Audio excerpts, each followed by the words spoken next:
Good evening, folks, and welcome to the live stream. I hope you're all very well this evening.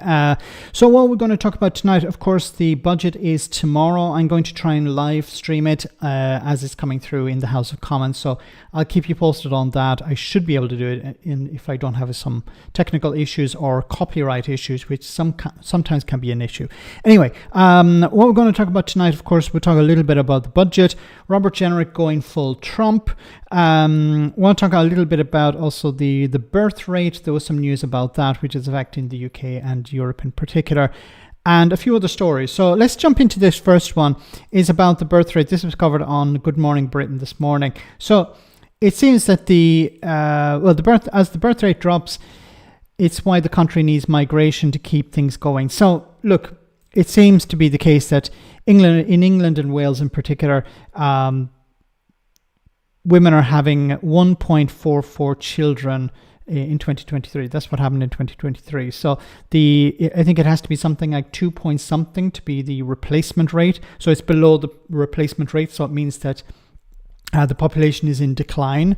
Let's have a listen to what they had to say, and then I'll come back with what I think should be happening. We've got this news, haven't we, about fertility rates dropping to a new record low. The average number of children born to a woman in her lifetime falling to 1.44 per woman in 2023. And the significance of this, of course, is if we've got a much reduced younger population, we're all getting older. We're all needing to have that care funded, to have the increase in health provision funded. And there is that fear, isn't there? You haven't got the working population coming through that's going to be able to support that. Yeah, like Suella Braverman, when she was, after she'd resigned as Home Secretary, worrying about that birth rate, not wanting the solution to be more migration, she said that what we should do is lift the two-child cap on welfare policy. We should actually support the third and the fourth child, not simply to get children out of poverty, but also to encourage people to have more kids. Incentivise which, of course, is not Labour Party policy. Although it used to be. It used to be. Hang on. There is zero evidence the two-child cap has reduced family sizes. It's pushed kids into poverty, but it hasn't. But we know one of the reasons why people don't have. We know one of the reasons why people don't have children, though, or have fewer children, is because they can't afford it. No, you know what? Kevin certainly destabilised to find out that Suella Braverman is supporting his policy. Well, no, I always welcome converts. I always rejoice when a sinner repents. And look, Islot have had a big row about the winter call-outs. There's a big row about this cap on child benefit. It's a big row in the Labour Party. What you get in more affluent families tend to have fewer children. And women now want to go to work, they want to be liberated, they don't just want to be tied at home with kids, men too. And it is true, as the fertility rate, the birth rate drops, it's why the country needs migration to keep going. Yes, people to come, but not on the level at the moment, thanks very much. But not at the level at the moment. Oh my goodness. So I just want to read Chatty Rat's comment. Says bonkers Brexit Britain is not bonking. Brad, thank you so much for that super chat. Think how few births we'd have without Boris Johnson. See, there isn't a fertility rate crisis. There isn't a birth rate crisis. There isn't a population crisis because Boris Johnson is doing his, Robert Baratheon number. Father's Day must be, pretty stressful for Boris Johnson. Ninja, thank you so much for that super chat as well. News broadcaster ignores the cost of living crisis, tells women to have more children, even if they can't afford to. So I wanted to start off with this because I need to get this rant out of the way at the very beginning of the live stream. My goodness. So for so many years, right-wing media and right-wing politicians were telling people, like single mothers, you're a drain on society. You shouldn't be having children if you can't afford them. That was the rhetoric right up until the mid-2000s. So, you can't afford to have children, don't have them. Now what they're saying is, even if you can't afford to have children, have them because the economy needs you. And, this leads me to this question. When politicians talk about people having children, it's like we need more bodies in the machine. We need more people, working to prop up the system. People are no longer people. They're units. They're tools. They keep talking about, humanitarianism. We care about poor people. We care about middle class people. We care about rich people. We care about this. We care about people. But as soon as it comes to this argument, it's about you need to have more kids because the system needs to be maintained. Not that these kids are actually valuable as human beings.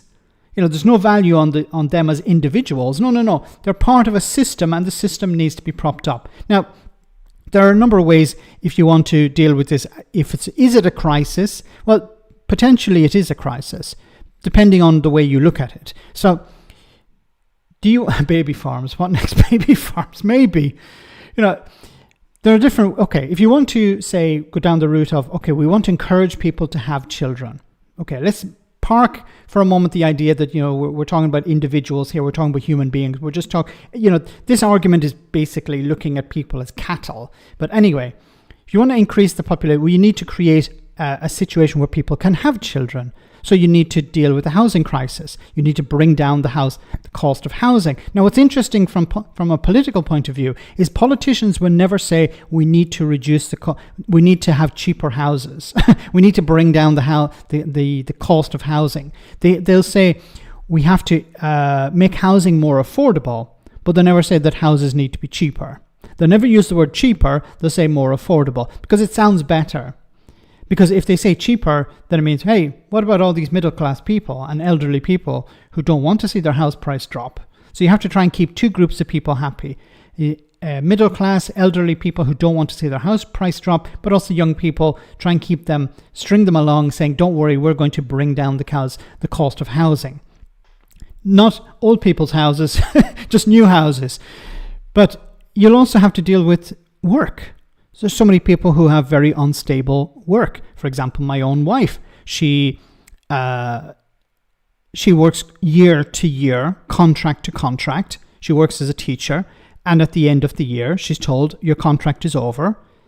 Go on the dole for a few months, and then come back when the school reopens again. This is not a way to run your life. To have how is that you can't build a career out of that. And for many people, they say, okay, I want to build a career, but I want to create a situation where I can have children. So many people are in positions where the job is really unstable. What with 0 contracts?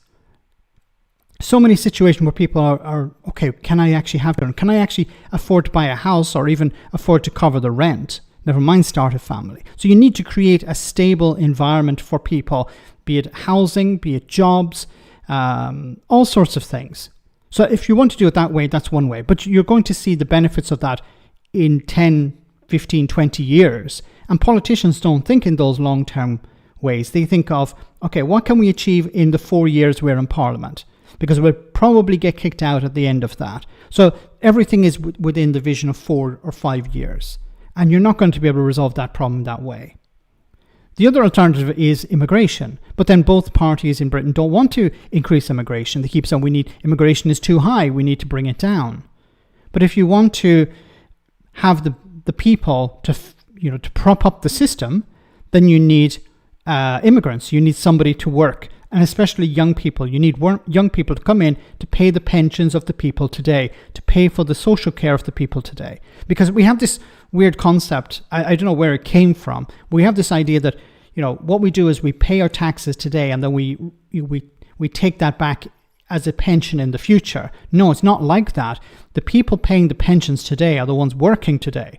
So anyone who's hoping to draw a pension in 30, 40 years' time, it will depend on the people who's working in 30, 40 years' time, not on what you're paying in today, unless it's a private pension, but that's a different story. But I'm talking about the state old age pension or the state pension.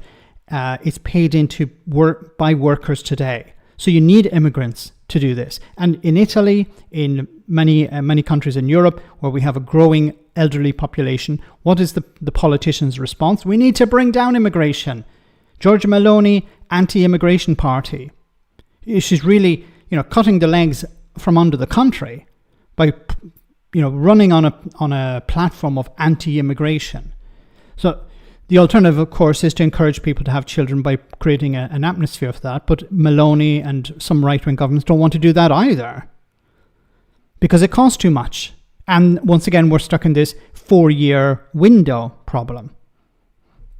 So the other alternative, and I've mentioned it before, is that we get used to it. See, we change our model.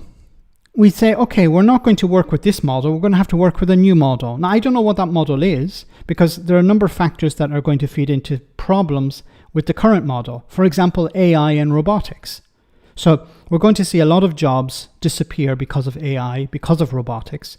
And what are we going to do about that? We need to change our economic model to adapt for that sort of change. Also to adapt to a population which is more elderly with fewer younger people. Can it work? I don't know. I'm not an economist. I'm not an expert in this field. But I think this new model will eventually appear because we're heading in that direction. Governments are not interested in bringing down house prices, making sure young people can start a family. They're not interested in increasing immigration because they're always afraid of the red wall or the equivalent wherever it is. So it's going to be brute forced. You're going to have AI, you're going to have robotics taking jobs away, you're going to have more people without work, and you're going to end up with something like maybe a UBI. I think that's the only way out of this. Where you give people a fixed amount of money, there are no pensions. You give everyone a fixed amount of money from the age of 18 until the end of their life. Now, how would that be paid for? Maybe through a transaction tax or some sort of borrowing. I don't know. It'd be great to have someone on. And I keep saying I have to get someone on, so I need to check in with some people about that for doing an interview. But we need to be ready for an alternative. And I think we're going to end up going down that road.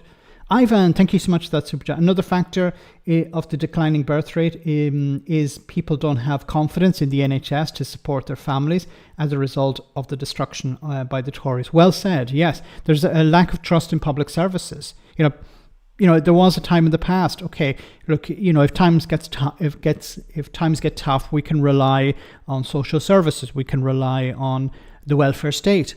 But the Tories, and hopefully Labour don't do this, but the Tories in particular, gutting the welfare state as much as possible. And, while Labour are in power now, and we hope that they will reinforce the welfare state, there's a possibility in the future the Tories get back in, and of course they continue the gutting as before. DUP MP statement. Sammy was just there as security. Others, so yeah. I want to look into that story. It's about Sammy Wilson, meeting with the IRA. Was it or Sinn Féin? I don't remember which it was. Thanks, Ivan, for that. So I think what's going to happen is we're going to move to a new model. I hope it includes a UBI, Universal Basic Income, where we give people the money to live. I think we should be moving in that direction anyway, irrespective of the declining population or birth rate. But this idea that we just, convince people to have kids, even if the economic situation was perfect, many people don't want to have kids. Especially young people, they may prefer to have a life where they can travel a lot, or they can focus on a career or focus on hobbies. So not everyone wants to have kids. I think, and I've heard an interesting podcast about this, what the government shouldn't be trying to force people into a situation to have kids. They should be making it easier for those who want to have kids to have them. And that would probably require some sort of changes to the tax system, providing extra security, but also, for example, providing au pairs or nannies. No reference to Jacob Rees-Mogg here. So that both parents, if they need to work, they can rely on reliable childcare. Childcare is extremely expensive at the moment. I was looking at a report where somebody was paying £1,500 a month in childcare in London, I think it was, for 2 kids. £1,500 a month.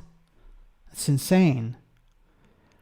They were on a very high salary, but do you think Labour will tax the rich tomorrow?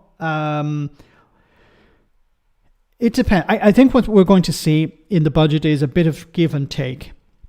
So we heard about the £3 cap on bus fares. I think that's a really bad policy, but the minimum wage is going to increase.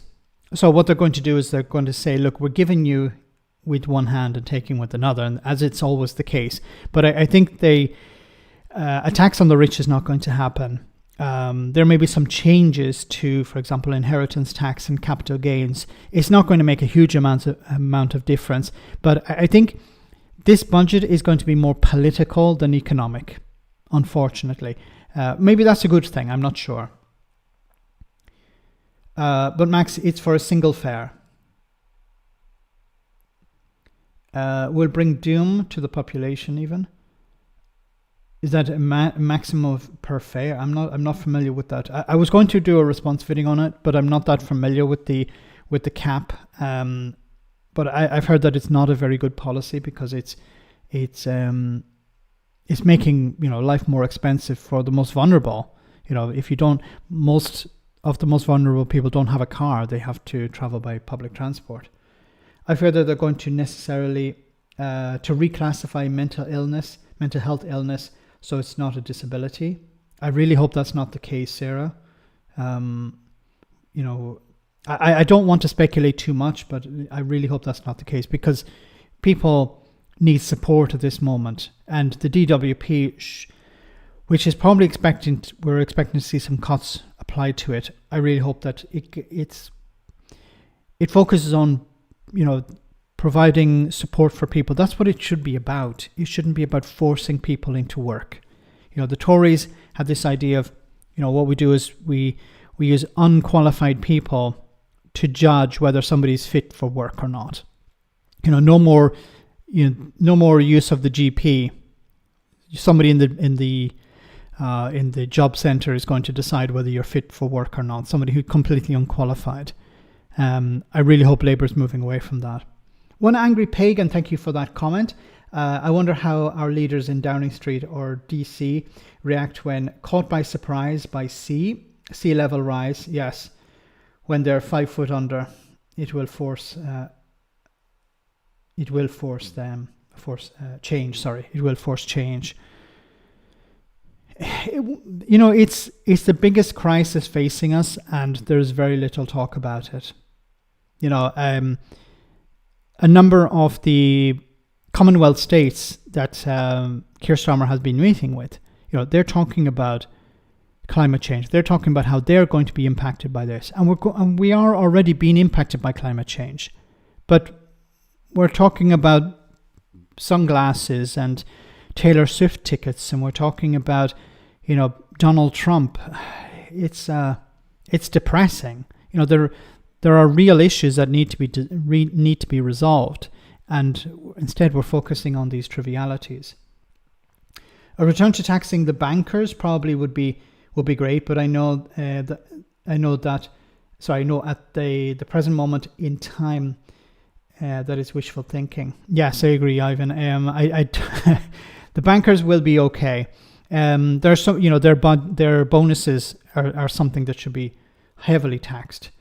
But I don't see that happening, unfortunately. When it comes to taxing the rich, they'll make a few changes, I think, to capital gains and to inheritance tax, and it'll be presented as, see, we're getting those with the heaviest. And I think this is what Rachel Reeves will say.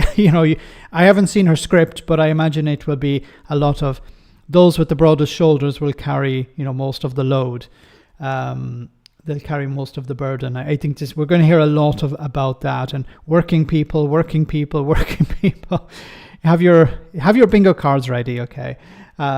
Working people and broadest shoulders, I think, will be two phrases used quite a lot during the budget. What do you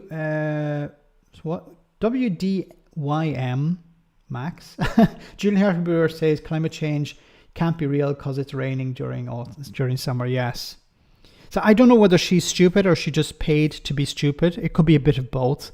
I think it's probably the latter, that, a lot of these commentators, they're told, okay, what we're going to talk about today is, be angry about something. What are we angry about today? Oh, climate change. Or, remember the Just Stop Oil people who poured tomato sauce on paintings. Are those paintings gone? Have they been thrown in the bin because we can't show them anymore? Oh no, they're still there. But the climate is still getting, the climate change is still taking place. Remember the anger over Just Stop Oil when they do something and then the very next day it's all forgotten about? God. Anyway, let's move on to. I'm getting close to the halfway break, so I don't want to waste too much time. Okay, so this was an interesting interview Joe Politics conducted on the street. Have a listen to this. There's some extreme things in foreign cultures that if you brought them here would be wrong. She said that not all cultures are equally valid. Yes, now I've seen her speak. Okay, so this is about Kemi Badenoch describing different cultures, so have a listen. There's some extreme things in foreign cultures that if you brought them here would be wrong. She said that not all cultures are equally valid. Yes, now I've seen her speak on that. That's an interesting one, and I think she's right. Actually, I thought when you think about it, we can't treat every culture as equal. Still have electric chair in certain states in the United States. Do we think that's right? No, we don't. So, and yet we would argue, perhaps, that the United States is a civilized, modern, leading nation, but they have things in their culture that we would fundamentally disagree with. We disagree with gun laws. That's a cultural thing in America. I love this. It's like Kemi Badenoch. No. The Americans are good. We love, school shootings, and we love the electric chair. No. Don't criticize America. You're supposed to criticize countries where people are coming from. That in Central Africa or in Asia or in the Middle East. We're supposed to criticize those cultures. Don't criticize America. America is what we aspire to be. The electric chair, school shootings. Everyone carrying a gun. Look, of course, I'm being a bit hyperbole here. Not all Americans are like that, but it's like, is he right? There are certain when you travel around, you can see the positive and you see the negative of all cultures. There's no perfect culture. There's no wonderful culture. There are good and bad in every culture. When I tell people in Italy that Irish people, British people eat, dinner at 2:00 on a Sunday, they're like, what the hell? You call it dinner, not lunch, but Sunday lunch or Sunday dinner. Or dinner at 5:00, for example. Does anyone really have dinner at 5:00? But no, like, for example, something I'm not going to go on too long about this, but, some people ask me about this. Something that I admire about Italian culture is the fact that you can go and have one drink, and then you go back home again.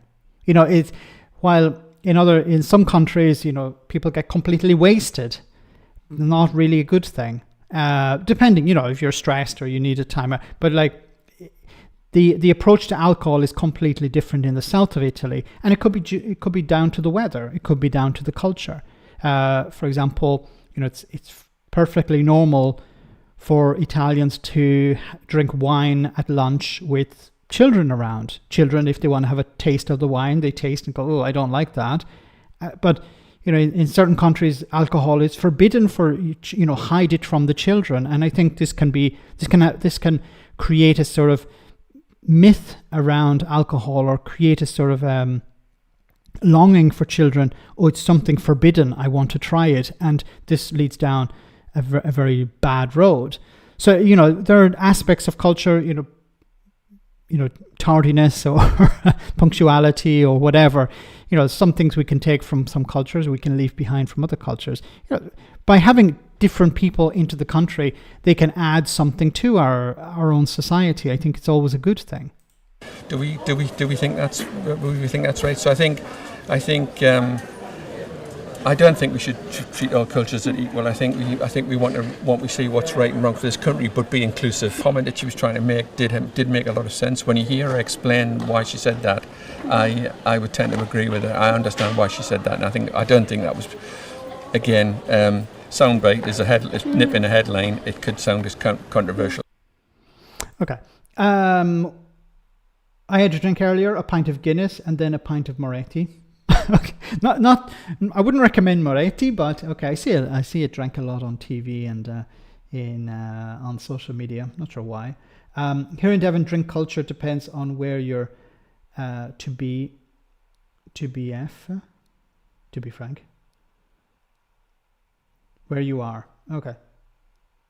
You should respect all cultures if you want them to respect yours. Yes. What? One drink? Are you crazy? Maybe stuck with the wrath of Arthur Guinness. May you be struck with the wrath of Arthur Guinness. Techno Kid, great to see you on the stream tonight. Let's move on. So I want to show you this clip. It's a little bit long, but hopefully you'll stick with me.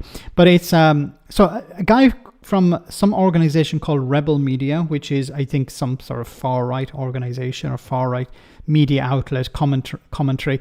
But they interviewed a woman in Dublin, and they were probably expecting her to turn out to be some massive racist, like Father Ted or something. But actually the opposite happened. Hi. It looks like you're collecting some leaves. Yeah, because my 6-year-old friend is coming for pizza later, so she's very artistic. So we just to play with her. Yeah, but it also makes me notice the beauty. Yeah. It's absolutely beautiful here. The sound of the rushing water. You've got some doggies with you. Jack Russells, yeah. Can I ask you about these fences around here? We were here a few months ago when there were lots of tents with migrants. And I understand that they come and then they're kicked out, and then they come back and they're kicked out. What do you make of that whole thing? I guess it's complicated. My understanding is our government decided to stop providing housing for male refugees. So the council gives them a tent, but then the council blocks anywhere that they could put the tent. What's Ireland got to do with any of this? Ireland's never had a colony. Ireland's never oppressed anyone. So why is Ireland, a tiny country, the only place there are no other islands for the Irish. If Ireland's not there, I don't know, like it's the only place where Ireland, for the... So can someone please tell me why there's an American guy in Dublin telling Irish people where they can and where they can't and what they should and shouldn't be doing? Irish, and why is Ireland's the place where so many migrants can come, and some of them burn or throw out their documents when they arrive. So this is a guy who's, I think he's related to Reform UK, or he's worked with Nigel Farage in the past, or maybe it was Tommy Robinson. Mixed messages: don't have kids if you can't afford them, but if the birth rate is low, then the message is you need to have more kids. Well said, Alexis. Yes. That's what the message has been right up until the mid-2000s. Stop having kids. If you can't afford them, why should taxpayers fund your lifestyle? And now it's, you need to have kids because the economic system is collapsing. That doesn't seem like a good faith move. I just wonder if you're being a little bit, I don't mean to criticize, but you sound credulous. What was credulous means believable. Sounds like perhaps you're the kind of person that someone from a low trust society might take advantage of. You look like a lovely high trust society, a wonderful woman who's collecting beautiful things. I don't mean to be mean, but I think someone might take advantage of you. Well, what a weird guy this is. I guess I consider myself to have a lot of privilege. I'm not worried about being taken advantage of. I'd happily pay more tax if the tax went to not funding fossil fuels and arms, but to creating a safe haven from people fleeing injustice. But there's 8 billion people in the world, and my guess is that half of them would love to come to this beautiful place if they could, but you can't fit 4 billion. But no, where did you get this idea from? We've heard it also from, Robert Jenrick. Even, everyone wants to come to Britain. No, they don't all want to come to Britain. Not everyone wants to go to Ireland. It's a sunny day there, but it's not always a sunny day. Look, this is ridiculous. What is this Canadian bloke, whoever he is? I don't know if he's Canadian or American. Apologies to Canadians and Americans. I'm not very good with accents. Same with Australians and Kiwis. But this guy is from, once again, this, I think it's a right-wing media outlet, Rebel Media. and it's just about pumping anti-immigration stuff. And people in Ireland, you can't fit 4 million more. You can. Ireland had 8 million before the Great Hunger or Famine. So do you think maybe we could take, so maybe a few million more people from Pakistan and Somalia? And I think this... But it's not like that. It's not a few million people from Pakistan. It's people who come, who either want to work or people who are fleeing persecution. We're not talking about millions of people. Like millions of people, they're not going to come. It's always this scaremongering. Oh, there's millions of people going to come. But they can't. I think the narrative around migration is incorrect.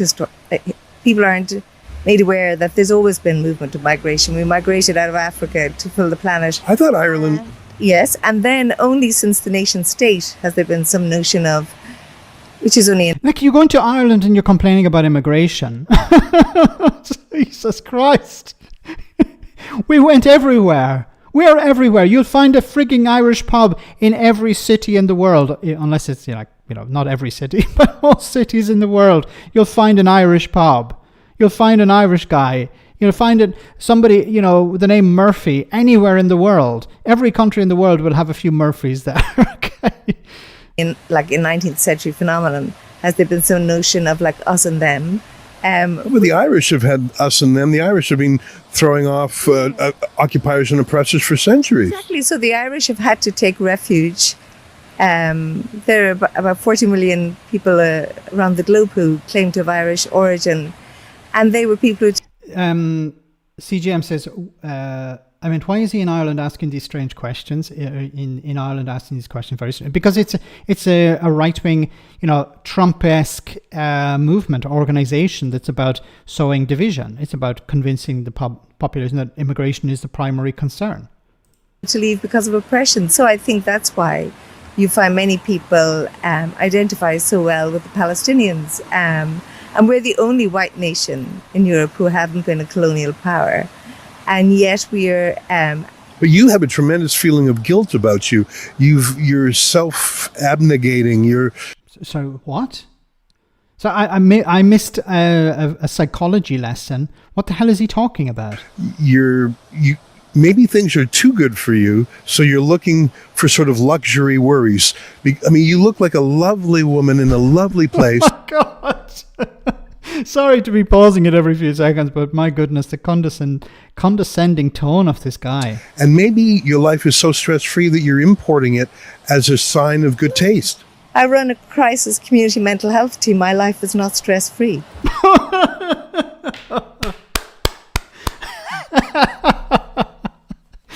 Look at this lady standing, with her dogs, picking up leaves. She must have it really easy. She has no stress in her life. I work in a crisis center, you fucking idiot. Sorry for my language. Why are you bringing in, why would you support bringing in millions of problems when you have Irish problems to solve? Problems. Most people who come here as refugees are highly skilled. Are they really? Yeah, there are lots of doctors, nurses, engineers. Are there really? Yeah. A lot. My goodness, this guy's condescending tone is going through the roof. Are they really? Really? Is everyone a doctor, nurse, an engineer? Of course not. But a lot of recently there was an asylum seeker. I think she came from Syria, and she qualified as a pathologist. Like, Ireland has very few pathologists. And she qualified as a pathologist. She didn't speak very much English. She studied English. She went to university. She qualified as a doctor and then qualified as a pathologist. It's like, okay, maybe not all of them are doctors, but some of them are aspiring to be doctors. Now, are there bad eggs? Of course there are bad eggs. There are bad eggs everywhere.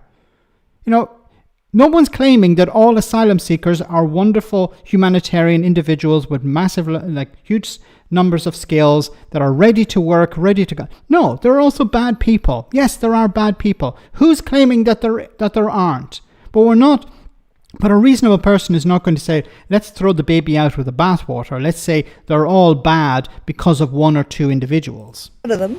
Really? Yes. In this park here, I met some of them. I didn't see any doctors or engineers. I saw them. I didn't see any doctors or engineers. It's like they had I didn't see anyone dressed in a lab coat in the park. God. A lot of people, I was in Newtown, Mount Kennedy, I saw a lot of people who walked across the border from Northern Ireland, destroying their paperwork. Their very first act... Sorry, you saw people crossing the border, ripping up their paperwork? Like, literally, as they were crossing, was it like on the Northern Ireland side they were tearing up their paperwork, or was it on the Irish Republic side? Which side was... and did you film this? No, isn't it strange? We never actually have video evidence of these people doing these things. It's always hearsay. It's always, I saw these things. You just believe me. Why would I lie to you? Oh my goodness. World population, 8.2 billion. Displaced population, 120 million. Gareth. Thanks so much, Gareth. But all 8 billion want to come to Ireland. Act on Irish soil was to break the law. Doesn't sound like a doctor or a lawyer. Well, some but it's not breaking the law. What law has been broken? If they've broken the law, they would be arrested. We keep coming back to this thing of, well, they're arriving in the country illegally. But if it's illegal, then what law have they broken? If they've broken a law, point to the law. If you can't point to the law, then explain why they're not being arrested. Doctors and lawyers. Do you know a single doctor or lawyer who's been encamped here? I know. I have friends who had come from Romania who were doctors and engineers, and they weren't allowed to practice because their qualifications weren't. And in Ireland, because of... Exactly. Not everyone's qualifications are recognised, especially if they're not, if they were from the EU. But even if they're from the EU, their qualifications may not be recognised. It depends on the hospital, depends on the university in Ireland whether they are willing to accept to recognise those qualifications. In some cases, the qualification may be recognised, but you need to do extra courses in order to be fully qualified or fully recognised. It's a grey area. Direct provision, people aren't allowed to work, so they're not allowed to contribute to the community. But any place... And once again, yes, as she said, if you're an asylum seeker, you're not allowed to work generally. So even if you have the skills, even if you're able to demonstrate the ability, you're told, no, you're not allowed to work because we're waiting to process your claim. In the world where you have allowed that, refugees and people from poorer countries than us do all of the jobs that Irish people are unprepared to do, such as care of the elderly. They work a lot in social care, in nursing. Are there a lot of single military-age migrant men who are... Military-age young men. We keep coming back to that as well. Military-age young men. As if you may have been, your life may have been in danger because you're gay in Uganda, but you're military age. So isn't there like a war you could be fighting? Nurses or in care, in doing their work? But isn't that the narrative? Let's not call them victims. Let's not call them people with PTSD. Let's not call them people who've had to leave their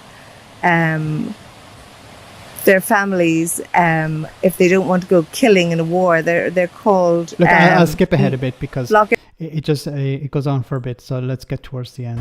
When he came out of direct provision into our house, and his new girlfriend is now minding her house for a month because he got engaged, and he had been stuck on a ship for 3 years until the Irish police boarded the ship and got him off to safety. And he's from Syria. So I would be totally up for that. I would love to have you as a neighbor. You have such a warm heart, but I would be terrified of who you would let into the neighborhood. I think that you are a very trusting person, and you would leave your door unlocked, and that would work until it didn't. Yeah, but I'd rather stay open and vulnerable and then shut down. I pray that the consequences of your big heart never are wrought up. I don't mind being hurt. I can deal with that. Well, I don't want to become bitter and weird and twisted. So I stay open to suffering. Yeah. Well said. I don't want to be bitter and twisted and angry and fearful all the time. I actually want to live my life. Are there dangers? Yes. Can I mitigate against some of those dangers? I can. Can I mitigate against all dangers? You could be walking down the street and hit by a bus. Does that mean that you should never walk down the street? You should never leave your home? This is what these types of people are trying to, the rebel media guy is trying to suggest. What we need to do is we need to close our borders. We need to, is there a risk that somebody gets in and is a bad egg? Yes, there is. But are we going to live like that? These people are supposed to be, alpha males. And they're like constantly living in this fear that somebody's going to come into their home and, kill their family and do horrible things to their family before they kill them. This constant fear, we need to, I need to be, tooled up. We need to give everyone guns. We need to close the border. We need to, live in a constant state of fear and tension. My goodness. This is a perfect video because, it's a sunny day, standing out, under the trees. The lady is picking some dry leaves to give to somebody. And he's trying to make her angry, and he's failing. Okay, guys, let's move on. Let's take a short comedy moment, and we'll be back in just a jiffy with more serious stuff. Hope you enjoyed this. This is John Stewart, yes. Hope you enjoyed this. Is the alarms. The opening act, grabbing headlines for all the wrong reasons. A comedian who offered unfunny, racist, cringeworthy jokes. Basically calling Puerto Ricans trash. The most repulsive racial jokes about Latinos. Disgusting and hateful. So incredibly crude. Frankly, just too X-rated to play here. Extremely vile so-called jokes.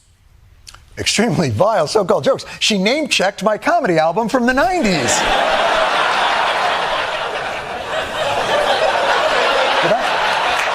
Did I really?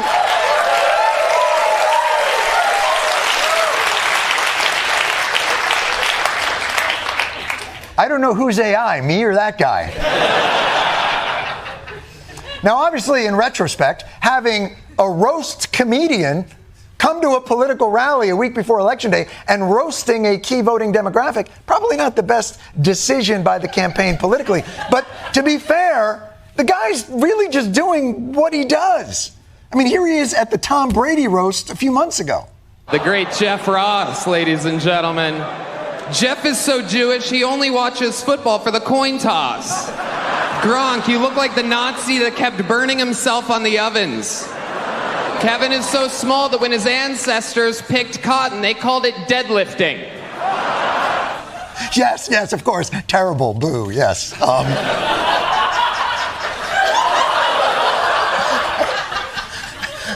There's something wrong with me. I find that guy very funny.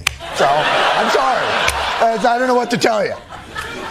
I mean, bringing him to a rally and have him not do roast jokes, that'd be like bringing Beyonce to a rally and not have...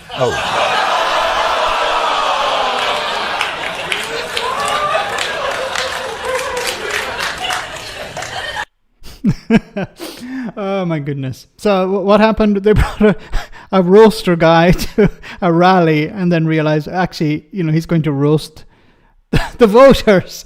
He should have been roasting Donald Trump, but obviously he didn't do that.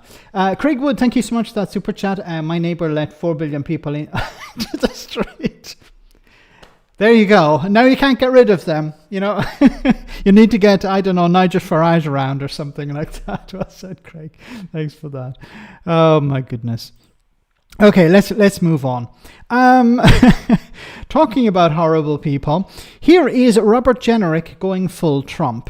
As the dad of 3 daughters, the Southport attack hit me personally. Of course, the legal process needs to be respected, but I'm seriously concerned that the facts may have been withheld from the public here. The government and authorities told us for months that they were not treating this as a terrorist incident. But today, the attacker has been charged with terrorist offences, and it has been revealed that he has been allegedly reading terrorist manuals. This atrocity was of immense public concern. The public had the right to know the truth right away. Any suggestion of a cover-up will permanently damage trust in whether we are being told the truth about crime in our country.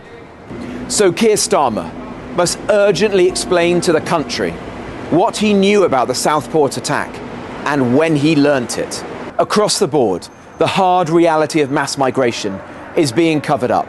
The public can see with their own eyes that they are being gaslit by the liberal elite. By the liberal elite. Oh my goodness. Okay, so he's going exactly like Trump. It's the liberal elite. Everything is hidden away from the public. The public are having the wool pulled over their eyes. Keir Starmer is a lying charlatan and all of this. Now look, I don't know all of the details here, but it seems the guy who carried out, the kid who carried out this attack is unrelated to the material he was reading. So, we're talking. See, the reason why I say this, it seems to be unrelated, is because he's a Christian. He's not an Islamic scholar or something like that. And the material that is related to is Al-Qaeda material. Now, it's possible that he downloaded this material. I'm not saying this has actually happened, but this is possible what could have happened. He downloaded this material, kept it on his computer for a while, then later carried out this attack. The police investigated him and discovered this material. Now, once again, I don't know all the details, but it seems the two things are separate. But what Farage and Robert Jenrick seem to be doing here is linking the two and saying, well, obviously it was a terror attack. But they're not saying that was a terror attack. They're saying that they found terror-related material on his computer. A dad of 3 daughters who deals with porn barons. Yes, well said, Craig. A dad of 3 kids who insisted on painting over murals of Mickey Mouse.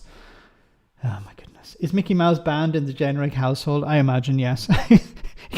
He comes home, in the evening, he's going to tuck his kids into bed, and he sees Mickey Mouse, and he starts foaming at the mouth, and his wife runs in, grabs the Mickey Mouse, opens the window, launches it out the window, and then Robert slowly returns to a normal state. I even think he smudged that super chat as well. That's so rich. We were gaslighted for 14 years by Jenrick's bunch of clowns.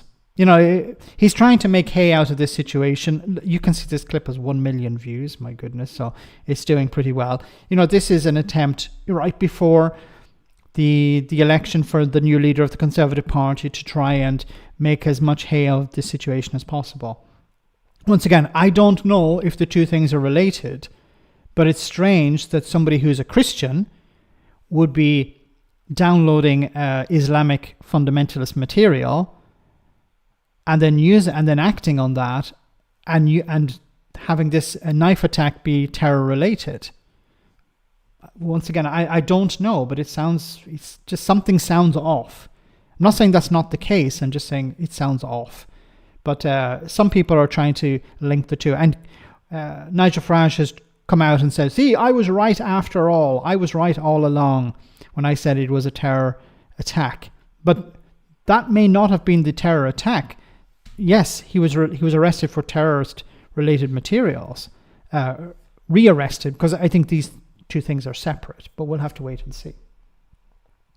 It's bollocks is what it is, probably.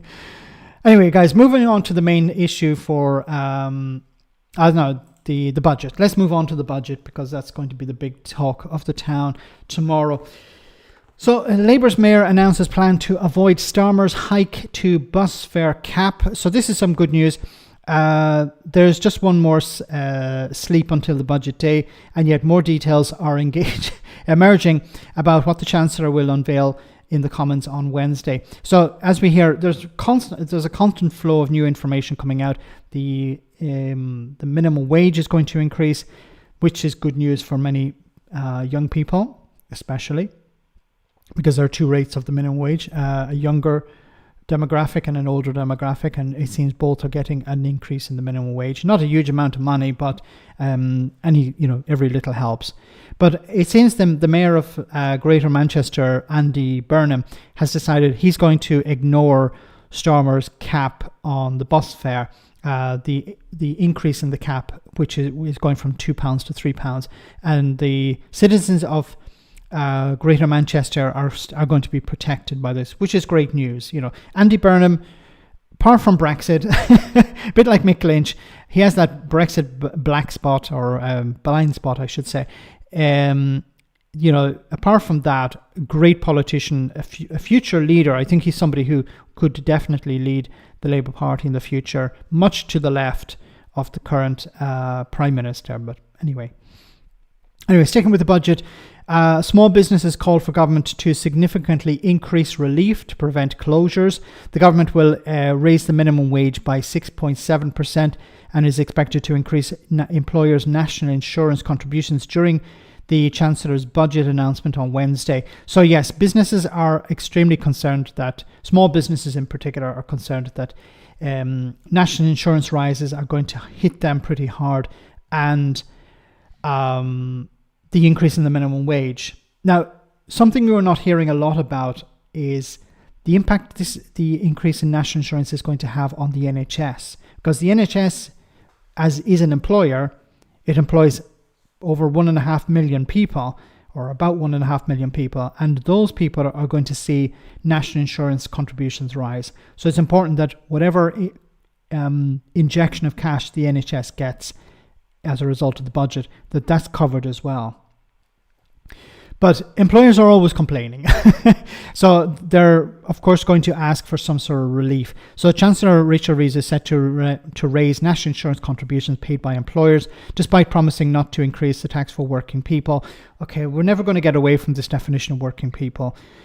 To help fill the £40 billion black hole during the Labour government's budget on Wednesday, the government has also already announced the national living wage. The minimum someone aged 21 and over can be paid will also increase from April by 6.7% to £12.21 an hour, while 16 to 20-year-olds will be paid £10 an hour, a 16.3% increase. It sounds like a huge increase, but we're talking up to £10, so it's not a huge amount of money extra. Small business owners have told Sky News the combination of high costs over the past few years and the rising of the minimum wage and employers' national insurance contributions could hit some businesses hard. Michelle Ovens, founder of a Small Business Britain, which champions the UK's 5.1 million small businesses, warned more and more will fail if they continue to face this kind of pressure without help from the government. Hospitality is among the industries that will be hardest hit, she said, while a hair salon owner was close to tears as he described how the changes would be a nail in the coffin for his industry. It is going to be an extra cost, so that's probably why it could be an idea of reducing some other tax somewhere else for businesses.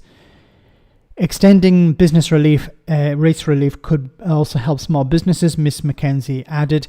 The hospitality industry has been given a 75% discount on business rates since 2020, but that is due to end next April.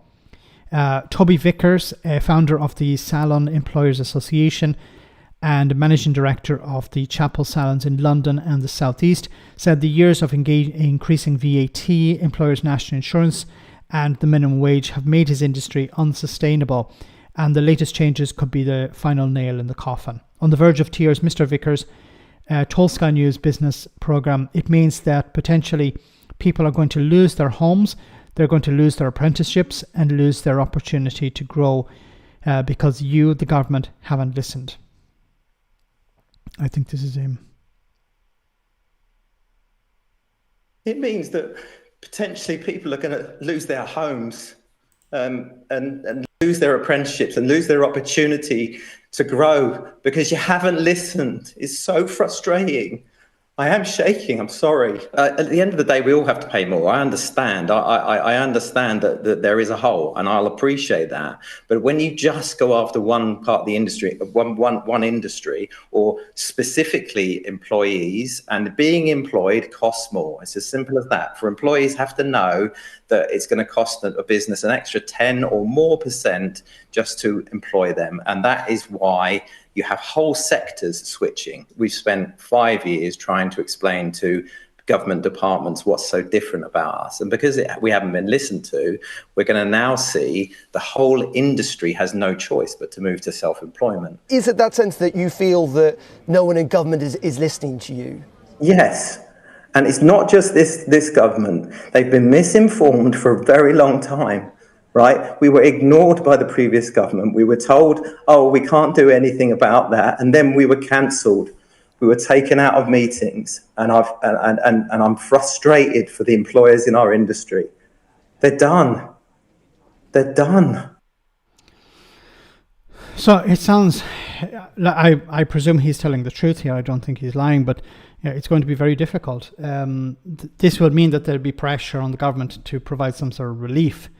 Will it be enough? Probably not. But there's a cost of living crisis, and if the government are not seeking to increase wages for people, they're going to be kicked out. It's as simple as that. Jenrick is playing the immigration card again. The defendant is a British citizen. Yes, well said, Ivan. Yeah, how did I miss that?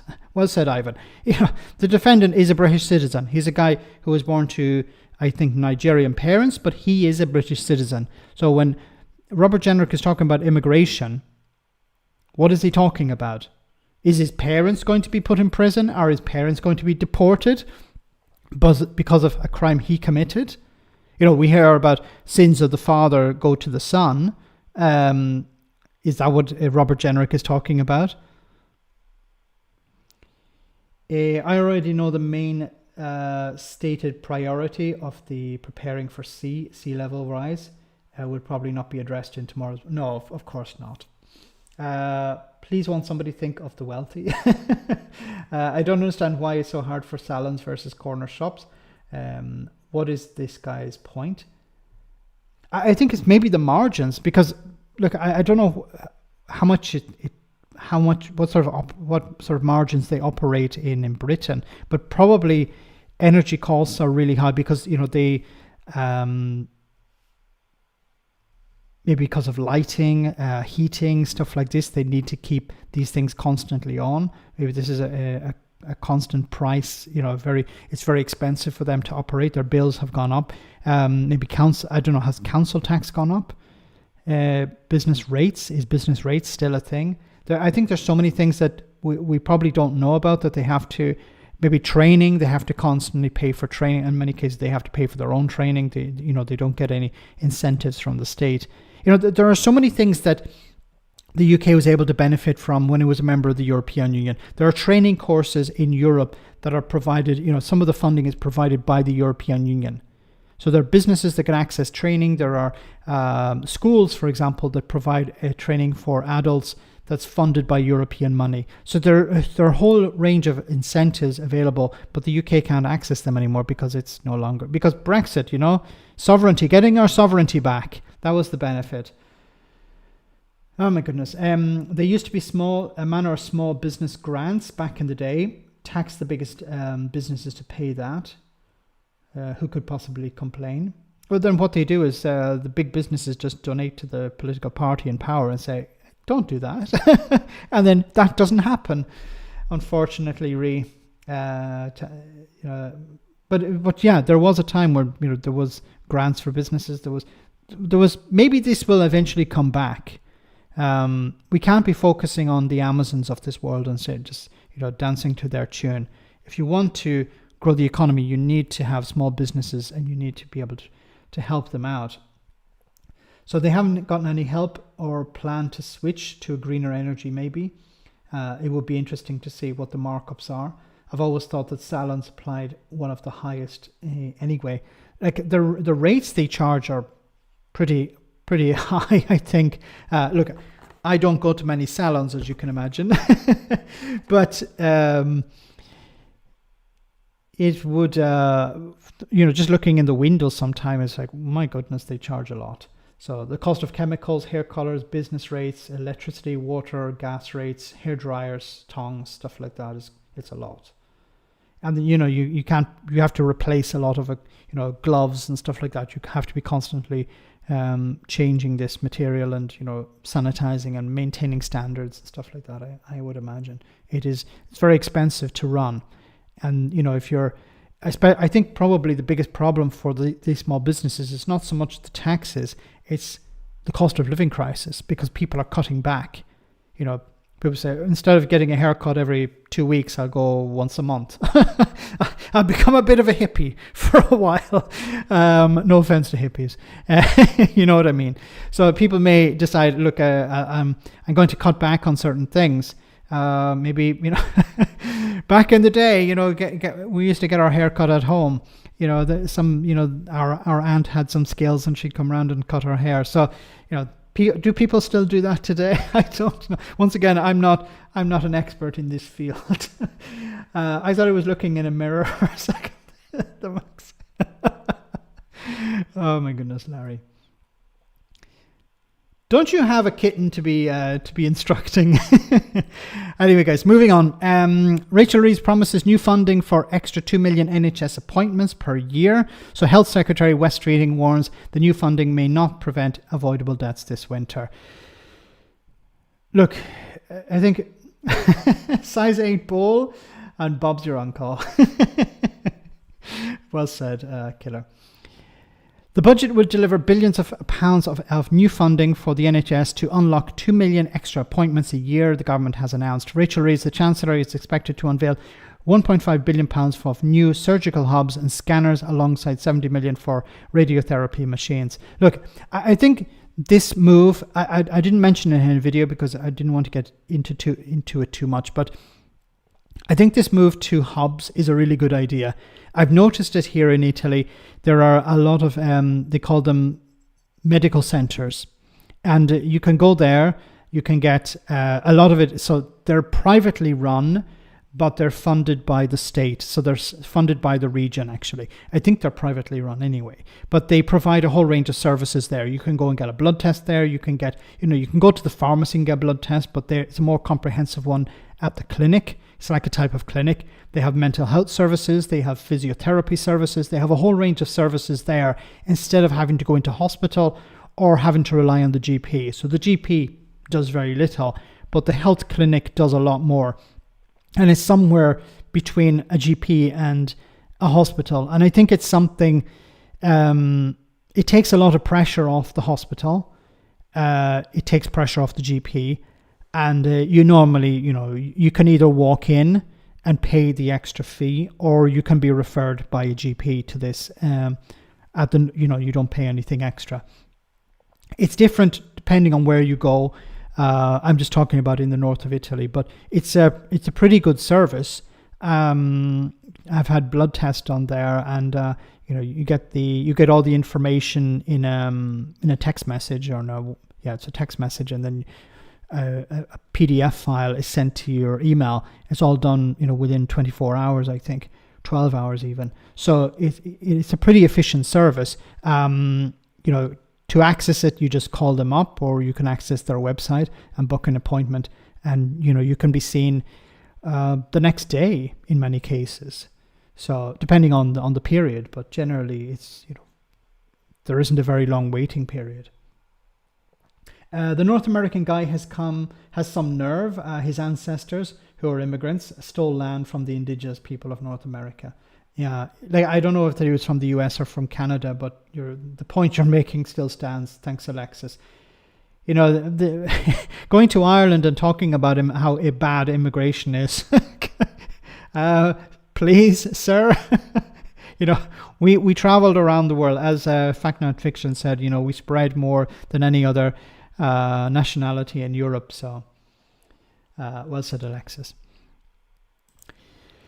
But sorry, back to this. Yes, so I think when they talk about reform of the NHS, I hope this is not more privatization, but it is providing more services to the NHS. Of course, more appointments means more staff, and I don't know where they're going to get the staff from. Now, maybe they're going to rely more on the private sector to fill the gap when it comes to staff. This will, of course, be lucrative for the private sector.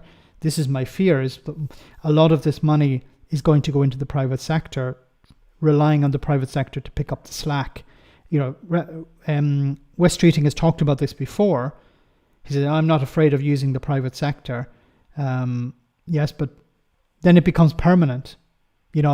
There's no incentive for you to train up doctors and nurses if you can just rely on the ones from the private sector. Now, I don't know if it's possible to achieve that because, the private sector doesn't have unlimited resources when we're talking about staff.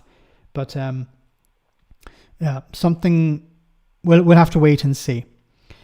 Supermarket giant faces £200 million lift from recent national insurance hike. Britain's four biggest grocers are likely to pay hundreds of millions of pounds more collectively if the Chancellor increases employers' national insurance by 2 percentage points in this week's budget. Look, these companies, these supermarket giants, this is probably how much they earn in a day. So it's not exactly a huge problem for them.